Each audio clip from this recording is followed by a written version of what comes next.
war will humble you. It will make you appreciate things more.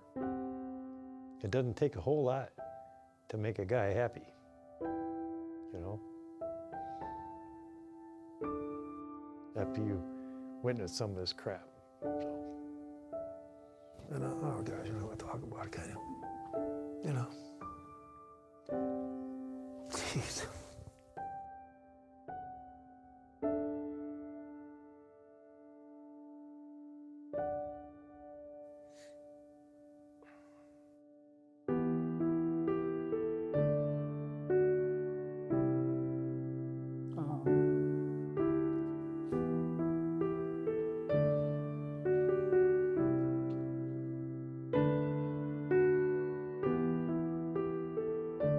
This is a real hard story to tell, and it's not a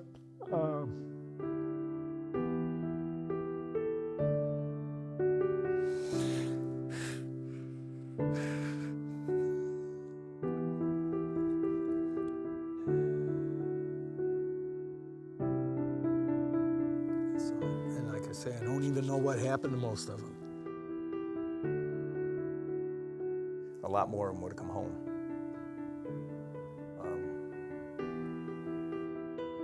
But that didn't happen.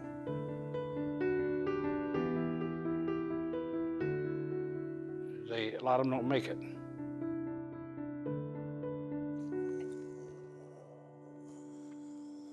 Forgetting is the hardest part. The silence is a teacher, a vessel that carries these veterans' memories.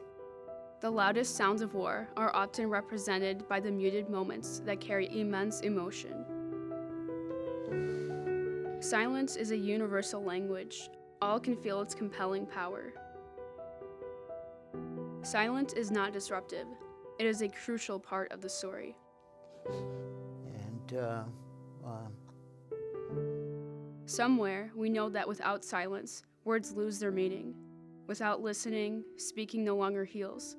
Without distance, closeness can no longer hear. It is human nature to forget. The value of these stories is intangible. Because of this, we must capture the moments ingrained into these veterans' memories. Because of its significance, it will be recorded in posterity. It will live on forever. Oh, this is...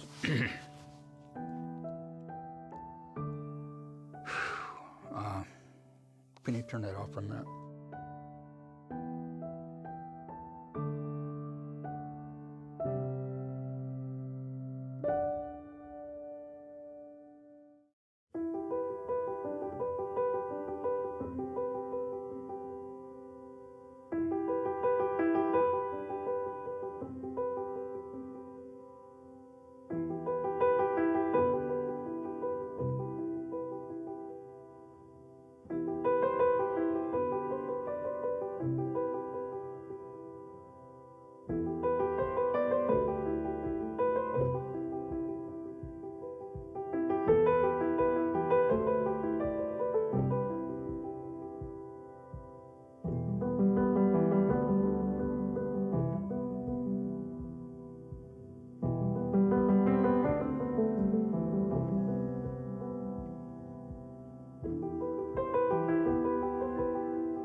I have asked the commanding general, General Westmoreland, what more he needs to meet this mounting aggression. He has told me, and we will meet his needs.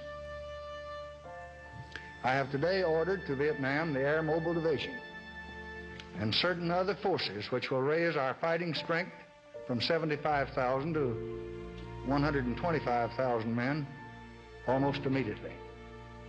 Additional forces will be needed later, and they will be sent as requested.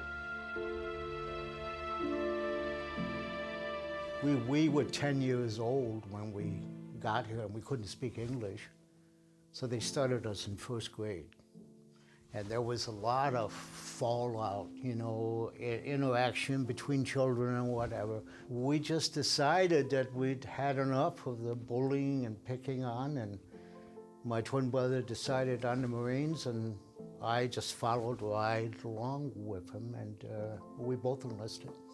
I was on the verge of getting drafted, so I enlisted in the Marine Corps. They were the badasses, okay? And that's, I wanted to do that, so.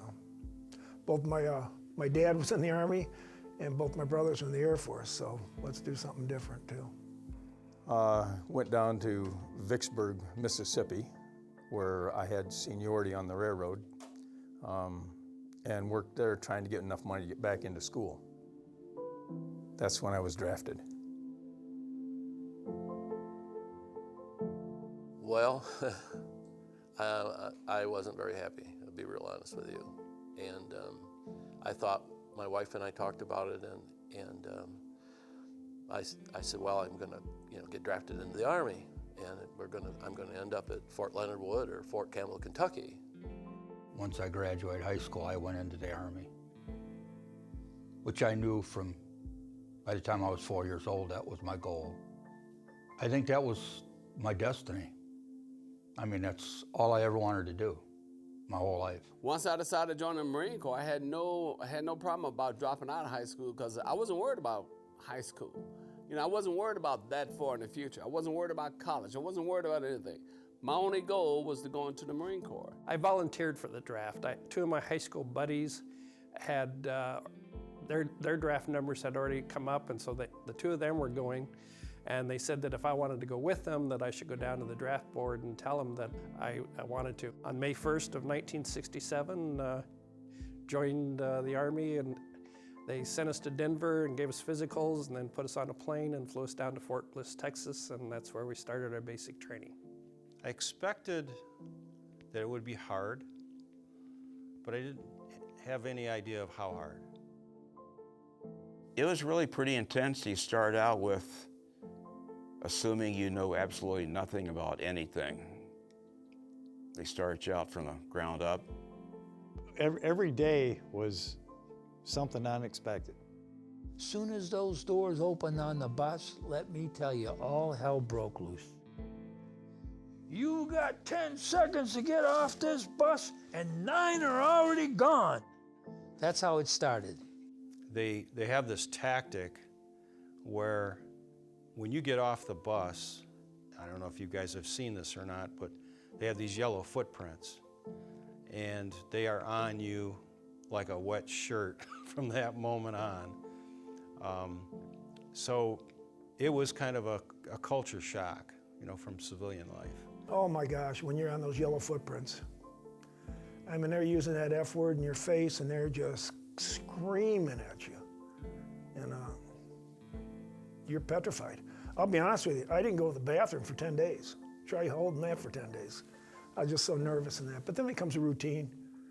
And the idea is, I hate to say play the game, learn what they're teaching you, but just play the game, stay out of trouble, and you're fine. But it's reality, it hits you.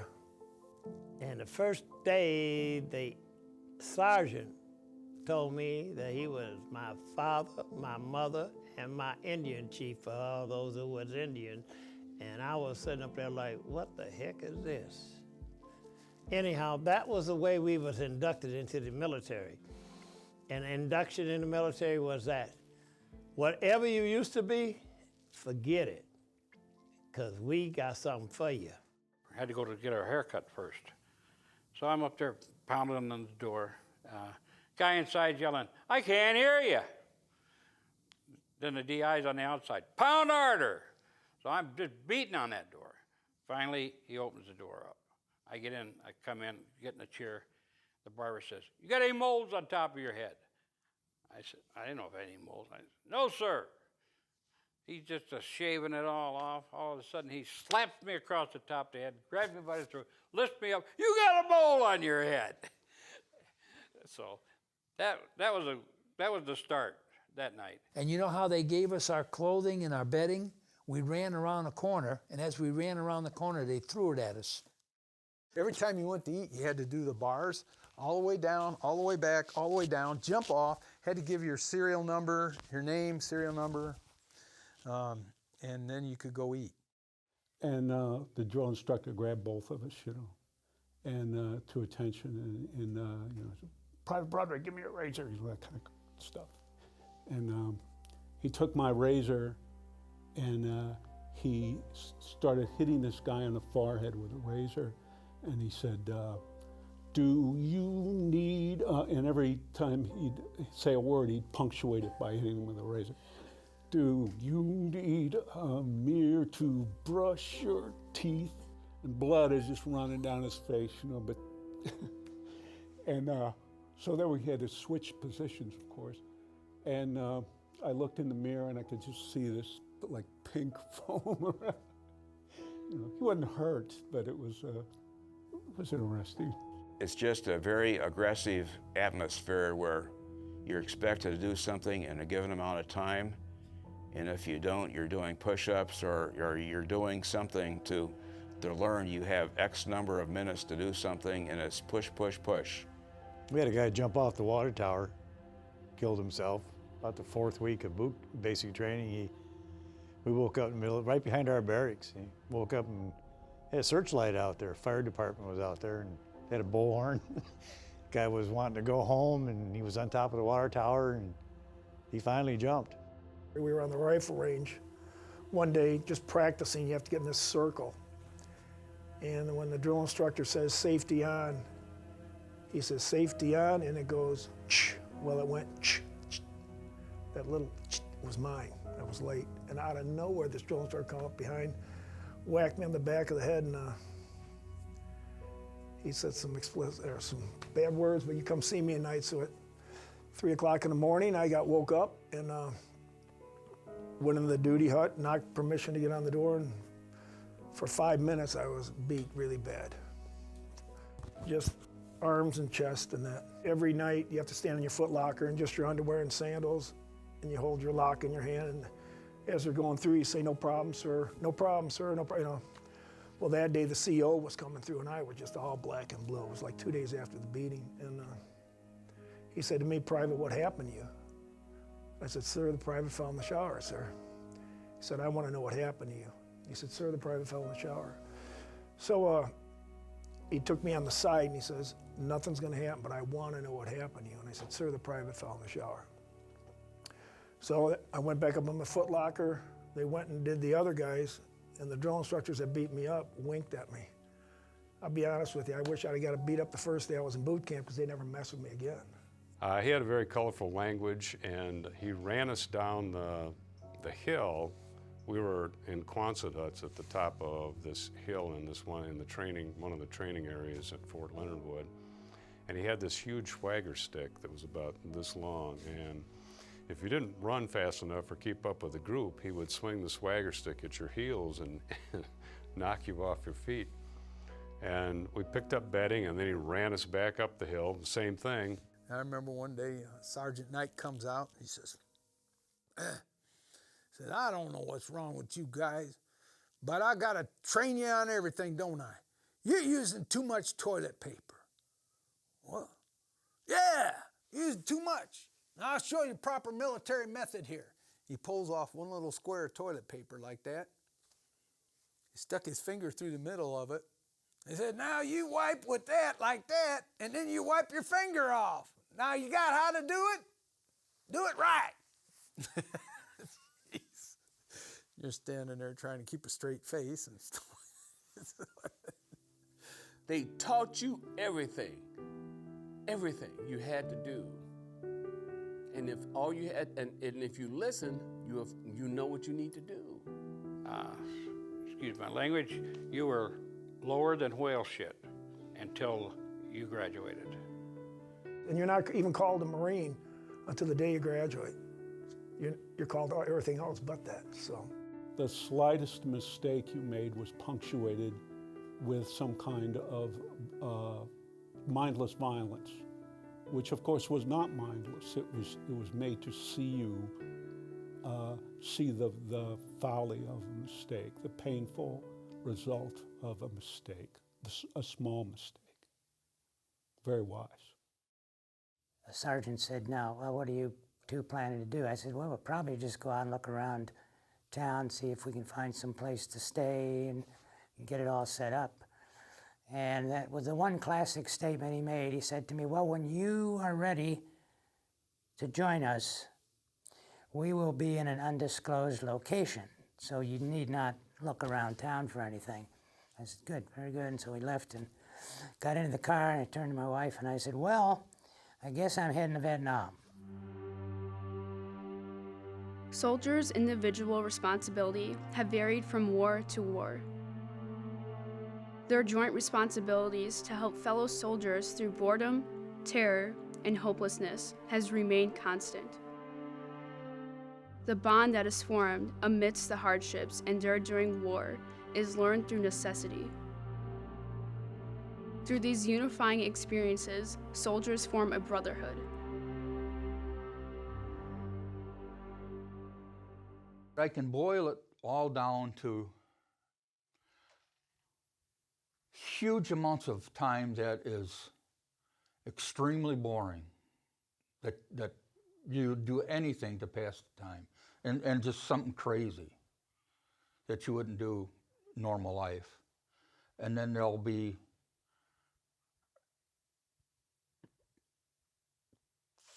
$30 minutes of just extreme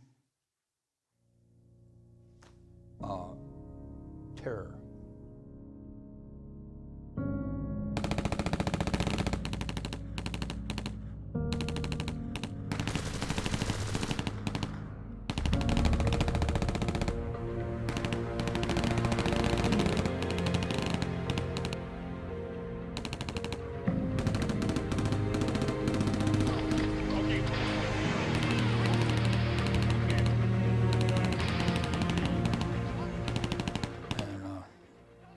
And sometimes in that extreme terror, you'll do something stupid that they'll call brave.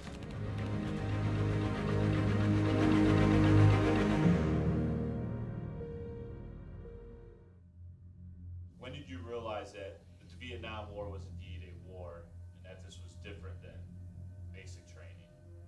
Boy, the first time I got shot at. First conflict. Yeah, that brought all the reality in.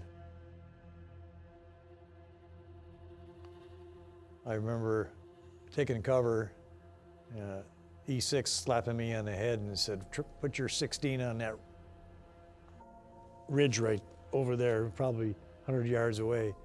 He says, "Anything pops up, shoot it." So I got my sights on that ridge, and all of a sudden a head came up and I shot it. And I shot it because I saw the red. Shot him right in the head. Never saw him after that, but then I thought, did I just kill somebody? Yeah, I did. Captured some prisoners one day and brought them back in, and I'll never forget, and these Marines were just kicking them and kicking them and kicking them. I was almost getting sick to my stomach. I kept thinking, he's got a mom, he's got a dad, brother, and that just made me upset, and our guys were doing it to them, and I can understand there's been situations, not with me personally, but you're out in the field and your buddy gets blown away in that, and you catch somebody and you shoot them. I mean, that's war. I remember laying there waiting for my turn to go down to move out and go down there, and I'm laying next. There's several of us just waiting for our turn, and they called in air power, so they called in jets, and these jets are coming over and dropping bombs, and laying there, and I'm laying right next to this guy, and all of a sudden he just screamed. He's just screaming out of mad because a piece of just shrapnel had went in the back of his leg as we were laying there. And man, that was a first experience with that, and then we finally got up and got online, and we're just going through the jungle, and that was the first time I saw a soldier that had been killed, and it was kind of hard to take. I mean, it was just hard because I saw him. There was a stretcher laying there, and they'd thrown him on a stretcher. He was thrown on a stretcher, and they pulled his shirt over his head because he'd been shot through the head. I remember looking at him and just going, God, he looks just like me.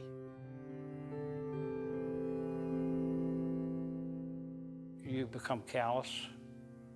You see your men shot up. You see them, your whole attitude changes. I guess you really learn what war is very cruel. There's nothing fair about war. You're there to survive, and you do what you have to do to get through it. You couldn't let the enemy's deaths of you having to kill them affect you. You couldn't do that. You're not where you should be if you think that way. I didn't feel, at that time I didn't feel anything. I couldn't let myself feel. You know, when you look around and there's all these other people depending on you, basically, you just have to do it. I mean, one time we had a mortar round land on a bunker of one of our mortars, on the side, the little ammo bunker, hit there while one of my friends was eating chow, killed him instantly. Wounded everyone else in the whole gun pit, you know. So then all those guys have to go, you know, they got to go. And so they took some other guys, half of them from the other gun pit, and they put them over there, and this one sergeant we had was a real squared away guy. He said, okay, you take care of this. But I was, by that time I was a corporal. So I just picked up the chow that was laying down on the lower level of the pit, you know, which wasn't blown away. I picked that up and started eating it. And I started telling these guys to break out mortar rounds. So you do this and you do that. I didn't, you know. And here I am, like, putting food in my mouth and trying to swallow it, you know. You know, it's just what you got to do.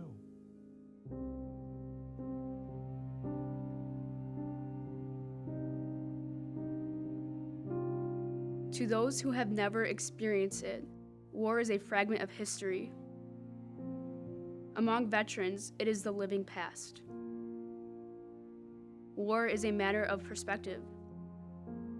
When we capture stories, we gain an understanding for those who served and honor the ones who have been lost. For those who never made it home, we reference the living, seeing the war through their eyes. That was my first experience with combat, and it scared the living hell out of me. It was just like, it was nothing like anything I would ever have imagined. And I mean, I had watched, you know, TV movies and movies in theaters and stuff like that, but it's nothing like that. It's indescribable. I can't tell you, you know, what it was like. Anyway. On my first mission, which was probably 1st of May, we were in mud up to our waist, and I remember seeing the vegetation of all the palm trees there, and I'm thinking back to the infantry training they gave us, and like, wow, what a perfect opportunity for an L-shaped ambush. And we got about 20 guys out in the open, and fortunately nothing ever happened, but I got really sick on my first mission, probably heat stroke, heat exhaustion. Says, we're getting you out of here. I said, no, I'm not, I'm staying. You're not going to send in a helicopter just for me. So that night we got to our base, and we got mortared. They blew up our brand new tent, blew up the Jeep, and I'm hiding behind all the sandbags as low as I can get. You know, our introduction with combat, that came very shortly after we set up our base. It took us maybe a month to get our base set up. We had our underground housing that we had to dig, and we had patrols out at that time. And our first part of the combat that I was ever in, I think the 2 or 3 firefights, I don't think I ever saw them. All you saw was muzzle flashes, and you shot at the muzzle flashes. When we did engage them, it was because they had an ambush set up and waiting for us.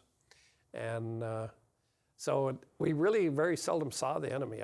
As far as me seeing a target and shooting at a target in the year I was in Nam, it never really happened.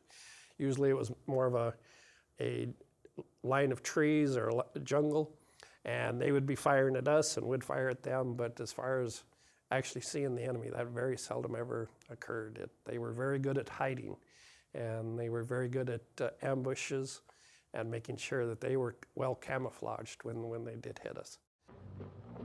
For every patrol, of course, the way is strung with danger. And only constant vigilance can turn up the vicious array of often primitive, but surprisingly effective booby traps and obstacles. Punji sticks were bamboo sticks shaped into points. And on the end of the point, they would put on anything they could dirty. Feces, anything they could. They'd put it on the end, and they'd hide these things. And if somebody came along, some might be by trees, some could be on the ground, and came along and hit whatever they had, thing fired out. So I mean, if people were hitting arms, they could be hitting the chest, anywhere with those things, they'd penetrate. If they were on the ground, they'd come across and hit feet. So it was, those were the dirtiest of the injuries. I guess overall, my experience in Nam was going on these search and destroy missions that lasted like a month. So we'd go out in the bush and we'd sweep through a valley or something like that. We'd go from village to village, looking for the enemy, looking for things like an abundance of rice or something in a village. So we knew then that the enemy was using that village as a spot to get food. But we would sweep through during the day, and then we'd find some high ground in the evening. Everybody would dig a foxhole, we'd set up a perimeter, protect that area that you're at, and then at night we would send out ambushes. We'd go on daily patrols, and then at night we'd go out on ambushes. To me, it was getting like a game. I love what I was doing. I hated war, but I still loved what I was doing because it was just excitement. It wasn't drugs, but it was a rush. See, adrenaline rush in combat. And some of the guys said, "You're crazy going back over." Well, some guys didn't have any business being over there, and other guys felt more at home over there. They finally were sending us new soldiers in. And this young man walked past me. Well, he didn't get past me. He walked alongside of me. I grabbed a hold of him and I wouldn't let him go.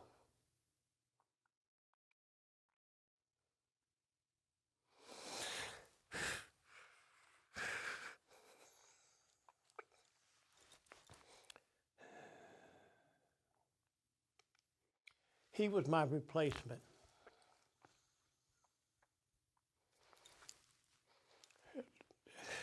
At least that's the way I felt.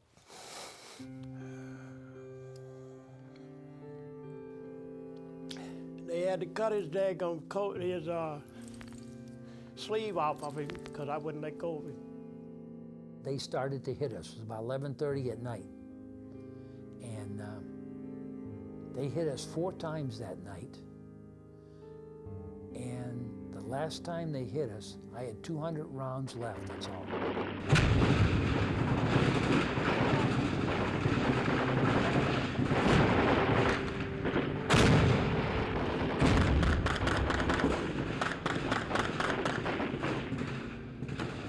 I said to myself, I don't think I'm going to see the sunrise this morning. That's exactly what I thought, and I believed it. Well, thank God they didn't hit us anymore, and the sun did rise. And that morning, I'll never forget looking at the sun and saying, thank you, sun. That's the closest I came to being nowhere. It was a very tense situation. We lost a lot of people during that year. One of my buddies that when I was on R&R was hit by a rocket and he lost both of his legs. So yeah, it was something that was constantly on our mind of whether we would make it home or not.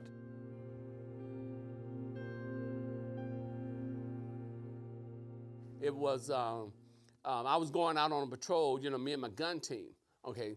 And so we was with this one squad, and so we're about to go out on patrol, and then the second man went out, and then all of a sudden we got incoming round. Pa-da-da, pa-da-da. And then we we set up the gun because we're doing our job for the squad to surround us, and then as I got up, I got wounded, okay? I got shot in my leg. I never felt that kind of pain before, okay? I'm crying, I'm yelling, 1-6 Doc, Mama. I'm crying, everybody help me. The doc came and he shot me up with that the opiate-based stuff, and I felt no pain. The worst one I saw was when I was doing resupply and stuff. We got mortared, and mortars started flying in. So we just jumped under the camel, and we're laying on the ground there. And he had, this big old guy building it, he had a cot, and he built some sandbags all around it. Well, he just laid down in there. Well, unfortunately, a mortar round landed practically on top of him, and it was bad. You could see right through him. There wasn't much left of him. And his cot was full of blood, and I'll never forget that smell because that never went away. Just sat there in the sun, and that's an awful smell. But there wasn't much left of him. Oh, geez. I was 10 minutes, probably within 10 minutes of taking a patrol out. It passed the word down for me to come up to the company, or to platoon CP command post, and it said I was promoted to platoon sergeant, and second squad leader took over my squad. And he took my spot in that squad, and a sniper got him. So, it's a corporal corps. And to me, there's a lot of things that happened over there that you were taken out of a place and spared. Someone else ended up taking a bullet for you. He was, he arrived in Vietnam of November of '67. I was down at Cherry Point, and I received a phone call from my mother. And I did not believe the phone call. As soon as I heard it, I slammed down the phone and said, this can't be it. And then they called back. And yeah, that was what was going on, and I had to find a way to get back to Illinois again, quickly, okay. And he was killed in April of '68. So he hadn't even been to, maybe 7 months before he got killed. But I will tell you that our house in Grays Lake is situated in such a way that we never, ever used the front door, okay? We always used the side door, or we always went into the garage. My mother swore at the time that when she heard that he had been killed, that she heard the front door open. and somebody yelled up the staircase, "I'm home." So, and it wasn't me. What was your worst memory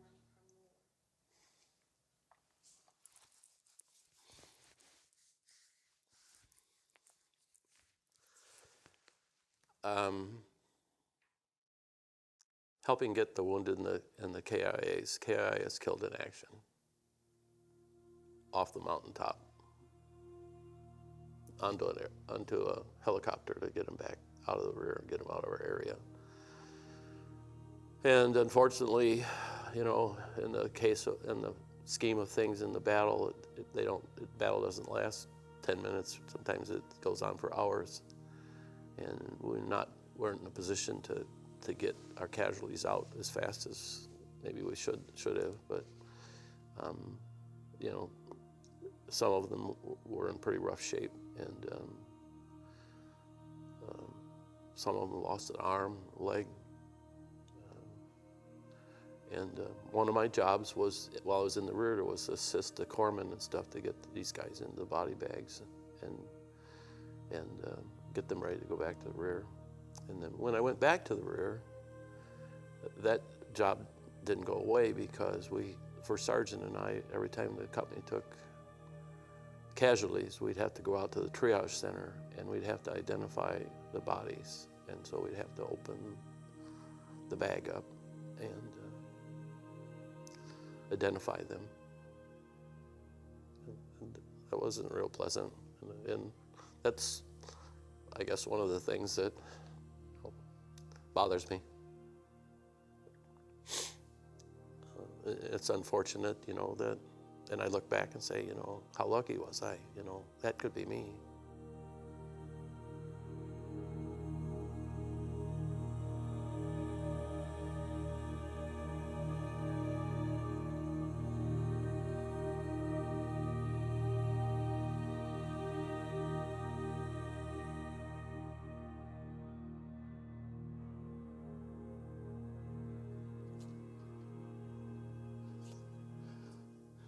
You know, it's like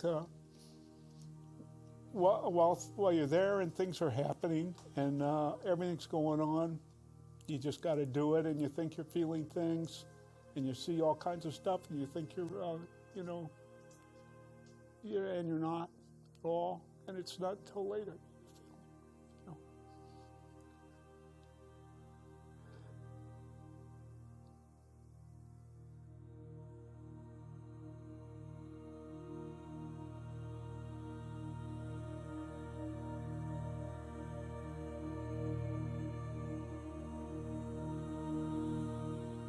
I was happy there. I was happy. It wasn't that I wasn't scared. There's times I was scared. That's part of being scared to a certain extent. Keeps you alive. Makes you be on your toes and not be reckless. But you still get hooked on the adrenaline rush of being in combat. But I knew I had to get out, because if I didn't get out, I wouldn't have been married. That's why I said we had the saying, they wanted you to have a wife, they'd issue you a wife. Do you remember your last day in Vietnam? Yes, I do. We were pulling small arm fire, and they said that all flights were canceled, and nah, I'm going home. I've been here 2 years, I'm going home. So I volunteered for a gunner on the helicopter, and we took a couple of passes over where the gunfire was coming from, and then they took me on over to Saigon. I got off there. I left everything. Didn't have anything worthwhile anyway. But yeah, that was my coming home. So I hung around there like a couple of days. And then the battalion was going on an operation, so they were pulling them off of Cantien.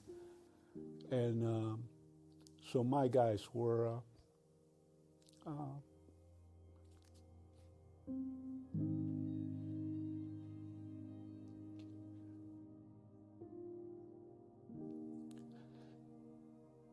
this is a real hard story to tell, and it's not a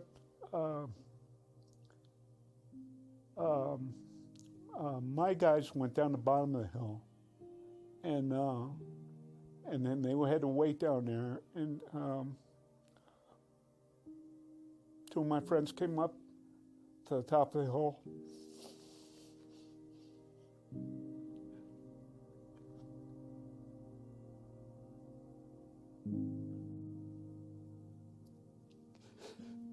See, that's why it's really,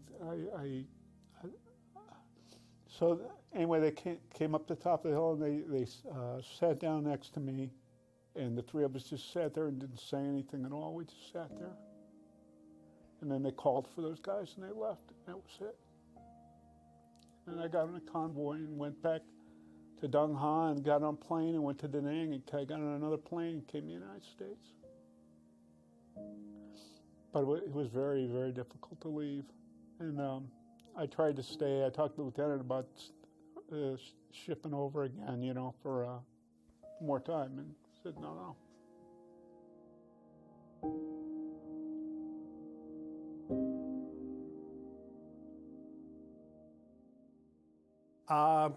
In December of 1968, I had finished my year in Vietnam, and they had come up with what they called the 5-month early out. If you had 5 months or less left when you returned to the United States, they would discharge you right then and there. So when I came back, I had slightly less than 5 months left, and so I arrived at Fort Ord, California, and within 24 hours I was discharged and put into a Class A uniform and sent home.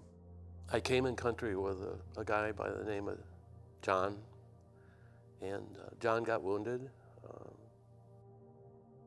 John and I came in country, checked in the same day, and so on and so forth, and he got orders to come home the same day with me. And so we had to get on an airplane together, a C-130, and ride in the back, and there's no seats in it. You can sit on the ground or sit on the deck. But anyway, Da Nang was a whole different world for us, and we got there, and places were air conditioned, and we got a sandwich or something in an air conditioned mess hall, and went to a movie. And when we came out of the movie, John's all of his clothing was drenched with sweat, and he was white as a ghost. And I just looked at him and I said, "What in the hell is wrong? What's going on, John?" He said, I don't feel good. And I took him to the aid station, and I had to leave him there. And in a couple of days, another guy from the company came back and said that John had died.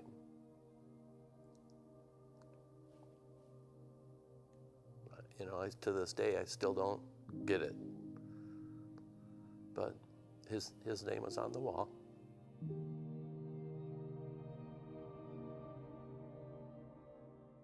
You'd leave the field, go back to Da Nang, get on a flight, fly back to the States. Within a couple of days, you're back home. You might have been in the bush just less than a week before, shooting, killing people. And then all of a sudden, you're back in the States, and you're dealing with a new set of rules.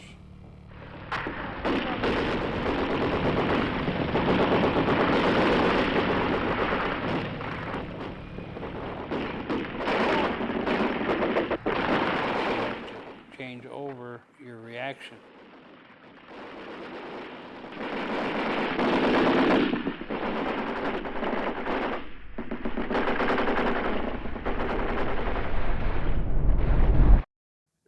Part of the trouble is anybody that went up against you when you first come back to me, I looked at them as an enemy. No decompression at all. Just plucked from the jungle, boom, you're into society now. After a year, after 2 to 3 solid months of being bombarded, we were diving for holes for our life 48 hours before that. Boy, that was hard to take. Got flew into San Francisco, and they had MPs all the way along the line from where we got off the plane to the buses. And, well, you guys don't know, but they, while I was gone, skirts were below the knee when I left, and mini skirts were in when I came home. And it was a shock. I mean, a total shock. And I thought, you know, well, the MPs are standing there because all those guys are coming out of the aircraft, and holy smokes, look at these girls. And, but it wasn't. It was because of people not being against us. At Kennedy, when I came in, they had protesters there against the war of Vietnam, and they were what we called flower child. You know, they were like hippies with the clothes, and they had flowers in their hair and all that stuff. And they were protesting the Vietnam War. And I started to walk through the terminal, and this one security guard comes up to me. I'm in uniform. And he says, "Sir, I want you to come with me and don't ask any questions." I looked at him real funny, and he said, "Trust me." Then he brought me to this place that was like a lounge. And he brought me inside the lounge, and he told me, he said, "You sit here, I'll come and get you when your plane is ready to board, and I'll take you to the plane." And I looked at him, he says, "I don't want those hippies to get to you. And I don't want you to beat those hippies up and get arrested. You need to go home." I come back, they were protesting. I flew through Chicago. They had come in there, they had a big protest downtown. And I travel in uniform when I come home. And I guess a lot of them said when they came home, when they left their bases, they traveled in civilian clothes. But that's part of the reason I went back. I didn't like what was going on here. You know, and I think I was telling you, the only hard thing was coming home, and oh gosh, I don't know what to talk about, kind of. You know. Jeez.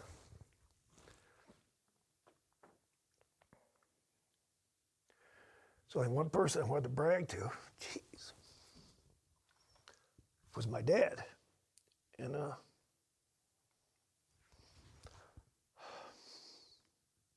got off that plane at Norton Air Force Base, and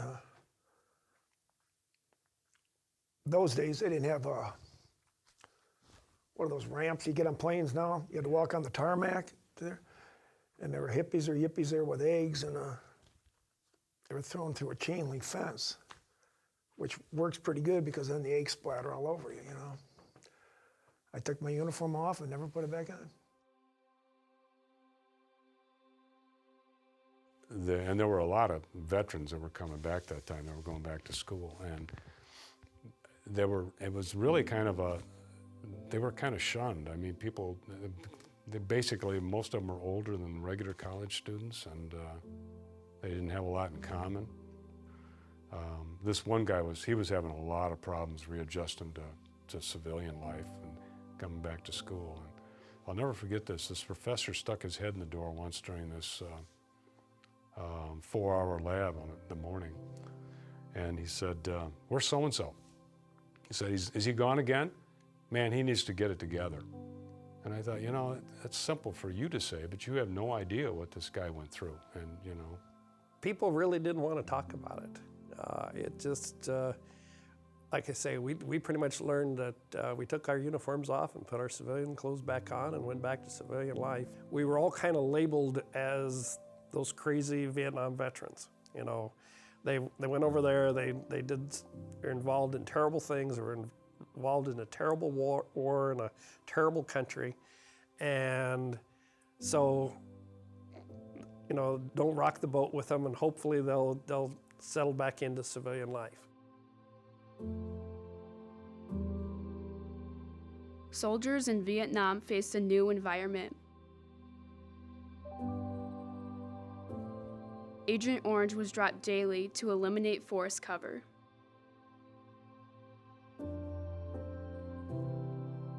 Soldiers did not know that it would so negatively affect their health in the future. And about 3 years later, I was feeling this warm, tingling feeling in my feet, but it only occurred when the circulation increased and I was usually doing, I was doing my running, and I figured it was related to my double socking or just all the running I was doing. And I paid no attention to it because it would disappear. I've got diabetes. They say diabetes type 2 is caused from it. There might be other stuff I got that I don't know. I didn't think about Agent Orange until years later. And so, but yeah, as far as I was concerned, it was doing its job. You know, and all the politics about, you know, these things happening, I didn't think about that for a lot of years until until I got cancer from Agent Orange.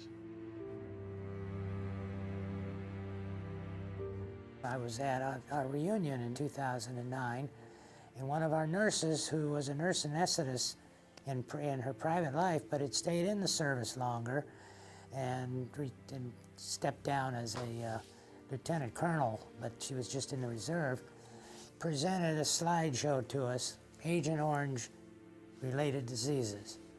And you know, I'm sitting there, and I knew the two. Then I look up there, and the third one down was peripheral neuropathy, and the fifth or sixth one down was prostate cancer. Aside from Agent Orange, soldiers brought home mental and physical trauma. War impacted the soldiers tremendously, leaving a mark on their lives forever.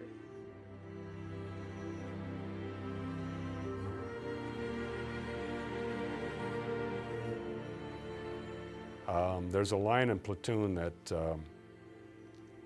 really resonates with me, where the one guy says to Charlie Sheen, he said, all you got to do is make it out of here. You make it out of here and the rest of your life is gravy.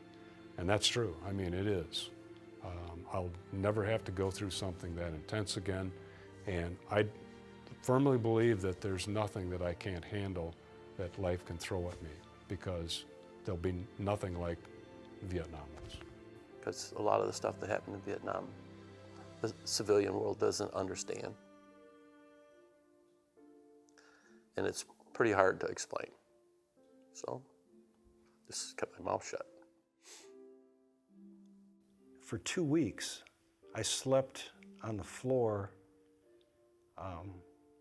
in front of the front door of my house, my mom and dad's house, because I didn't feel safe going upstairs to the second floor to sleep in a bed. And I was used to sleeping on the ground, you know. I just couldn't.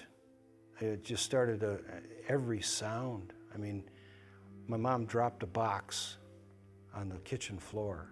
It sounded just like incoming.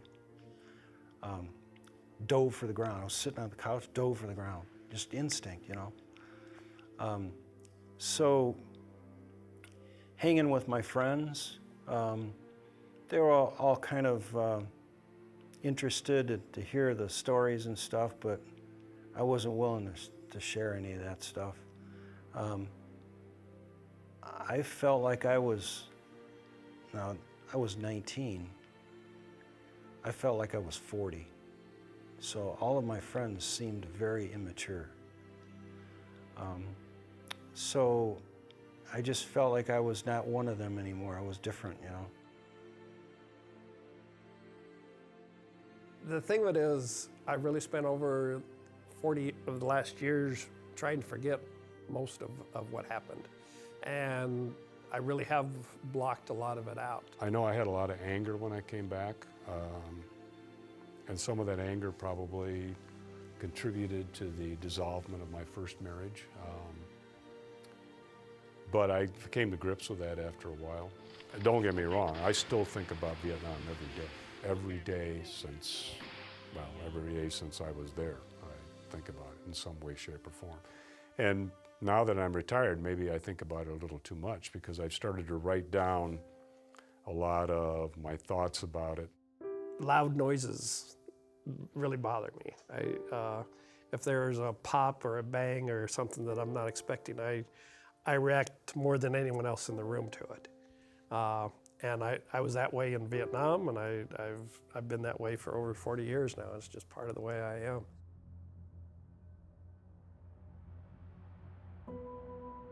I get nightmares about different things, and you can go to bed and not be thinking about anything. Something get you thinking about it.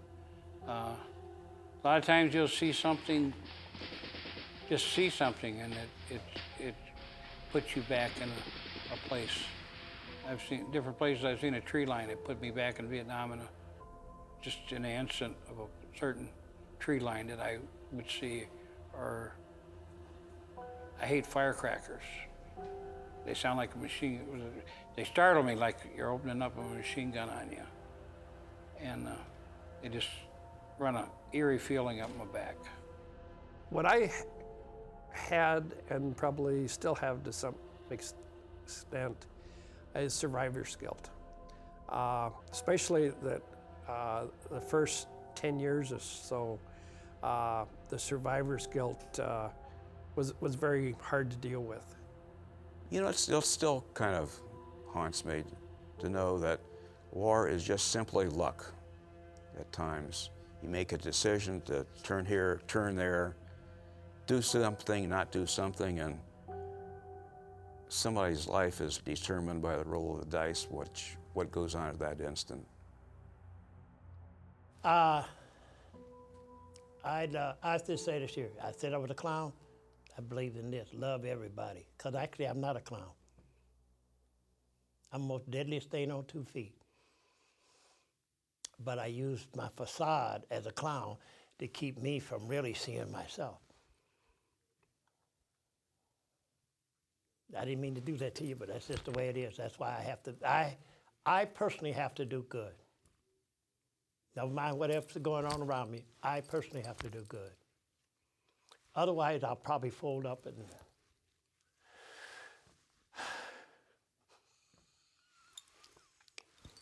okay, I'm through. I went in a 19-year-old teenager. 2 years later, I got this big attitude. You know, I got these problems. I got health problems. I got mental problems, dreams, nightmares, you know. If I wasn't working, I was drinking. And I honest to God, there was probably a 4, 5, 6 year period there. I really couldn't tell you a whole lot other than the fact that I'm alive. Going through all of that loneliness, all of that exposure to alcohol, all of that grief, didn't really start straightening itself out until I met Patty. You know, it really, I got out of the Marines and I started looking more towards companionship and company. The alcoholism lasted for years after that, but I finally kicked that as well, so. I went over there as Bill and came home as Bill. And my unit basically stayed there. So I think you have to try to understand that it's part of our society, and it's probably not a good thing necessarily from a, I would say, a perfect world. But you can't forget them, and you can't leave them over there.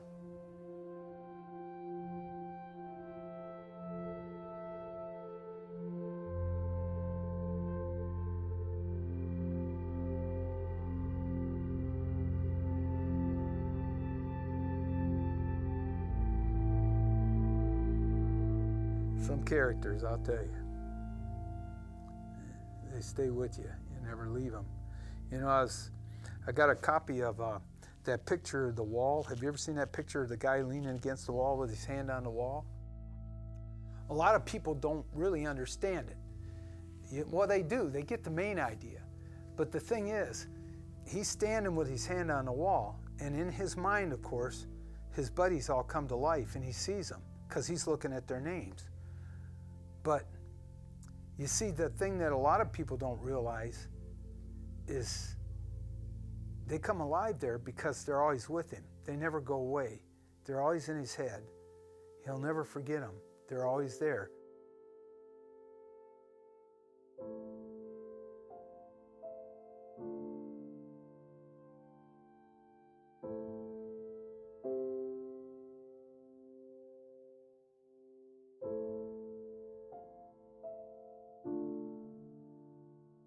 I never saw anybody do anything over there with the idea that they were going to get a medal.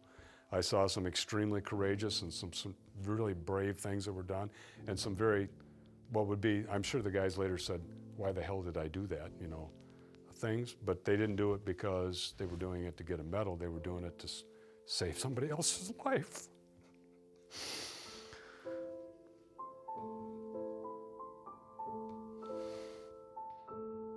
You owe it to the ones that didn't make it. You owe it to them to live your life to the fullest in their honor. That's how you honor them and their demise, is by remembering them and living your life to the best you can, be the best person you can. I think, and I think of this from time to time, I mean, I'm not a particularly religious guy, but if there's a hereafter, a heaven, say, I want heaven to be standing in a trench line at Cantien with a few of my friends drinking coffee out of a can, out of a cigarette can. And I want that moment to like go on forever. That'd be great.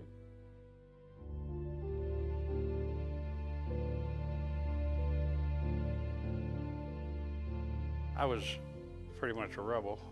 Got to my first duty station, I got in trouble, so ended up 30 days in the brig. And then I got out and I didn't have a Liberty card, so I went on Liberty anyway. 4 months hard labor. My colonel was a private in Guadalcanal, and me and him would get into it. He says, I'm gonna make a Marine out of you yet. Lock him up.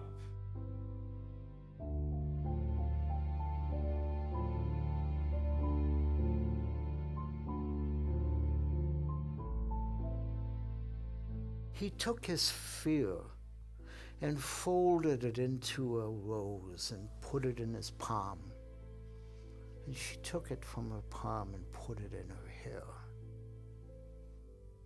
And I mean, that's what we should be about. We should be about love and understanding.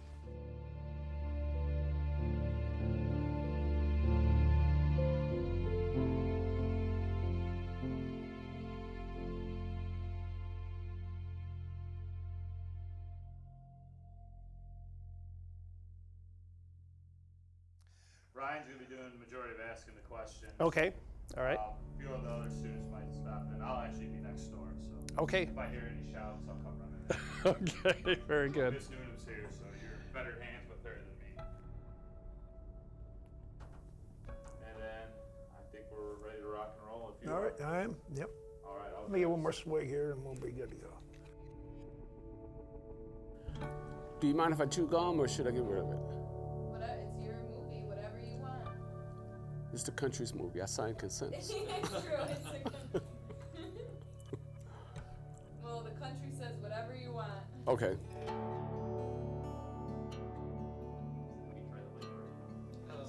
Yeah, can you please count down from 10, 9, 8, 7, 6, 5, 4, 3, 2, 1. Did I pass? Depends on the questions whether I start sweating or not, huh? Whenever you're ready, Gavin, we're ready. Is it working or no? Oh, they didn't even give him the mic. Oh. That's probably a problem. I was looking at this corner, I was like, where does this lead to? Oops. Good thing we had to check. Oh no. If you, I'm just gonna clip it up on your shirt right here. Is there anything else that you'd like to add last minute, or? I don't think so. I think we're good. Yes, thank you so much for coming in. We can get these lights off you now, so you won't be in the hot seat. Yeah, that'd be nice. Very good then. We can, if you want, you can take that mic off.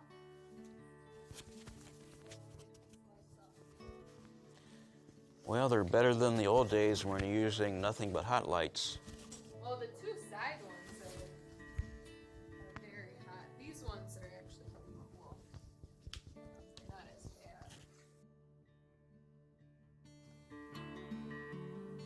bad. Ain't nobody got no question yet? Okay, I'm gonna leave it alone. I'm through. You through with me? Okay. Unclip you and I'll turn the lights on. Ooh, there you go. See there? She slipped up. Got the lights all on me, and you gonna turn more lights on? I might just It's wrapped on your leg.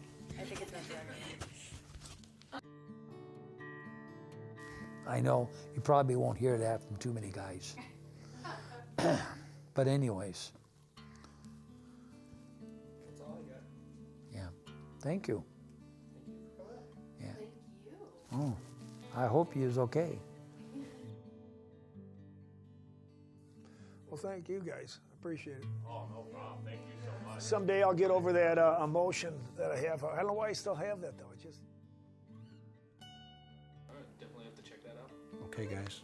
It's been a pleasure. Thank you very much. Oh, yeah, thank you. Thank you so much for coming here. Yep.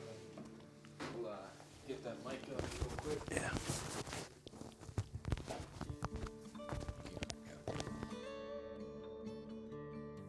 You're good. Oh, yeah. Thank you. Thank you for letting me in. Yeah. Was there anything that you wanted to go through and show us in the Oh, books, or yeah, there's a we couple. can turn the light on and Okay.